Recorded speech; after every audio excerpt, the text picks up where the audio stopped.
எத்தனையோ மீன் குழம்பு செஞ்சு பார்த்துருப்பீங்க. இந்த மாரி செஞ்சு பாருங்க. சும்மா டேஸ்ட் அள்ளும். நான் இன்னைக்கு என்ன வாங்கியிருக்கேன் அப்படின்னா, பாறை மீனு, அப்புறம் ஷீலா மீனு, மத்தி மீனு இதுதான் வாங்கியிருக்கேன். நான் குழம்புக்கு என்ன யூஸ் பண்ண போறேன் அப்படின்னா, மத்தி மீனும், ஷீலா மீனோட தலை இதுதான் நான் வந்து குழம்புக்காக யூஸ் பண்ண போறேன்.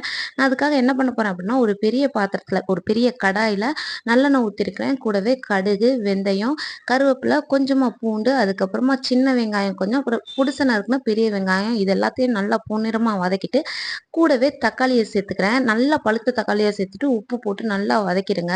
நல்லா வதக்குனதுக்கப்புறம் நான் வீட்ல யூஸ் பண்ற குழம்பு மிளகாத்தூள் வீட்லயே அரைச்சது. அத தான் நான் யூஸ் பண்ணியிருக்கேன். அப்புறம் வந்து புளி வந்து நல்லா திக்கா கரைச்சு வச்சிருக்கேன். அதையும் ஊத்திட்டு, தண்ணி ஊத்திட்டு, உப்பு போட்டு மூடி வச்சுட்டேன். நல்லா கொதிச்சு வந்ததுக்கப்புறம் நான் வெட்டி வச்சிருக்கிற மாங்காய் துண்ட வந்து அதில போட்டுக்கிறேன். அது போட்டு ஒரு 2 நிமிஷம் கழிச்சு, அதுக்கப்புறமா நான் வந்து மீன வந்து அதில போடுறேன். போட்டு நல்லா அந்த இத வந்து ஒண்ணுமே பண்ணக்கூடாது. லைட்டா வந்து குழம்புல வந்து முங்குற மாதிரி வச்சுட்டு, நல்லா மூடி வச்சுட்டு கொதிக்க விட்டுருங்க. நல்லா வந்துரும் ஒரு 10 நிமிஷத்துலயே. வந்ததுக்கப்புறம் சர்வ் பண்ணி சாப்பிட்டு பார்த்தீங்கன்னு வச்சுக்கோங்க, செம்மையா இருக்கும். இதுதான் மீன் குழம்பு. வாங்க சாப்பிடலாம். டாடா.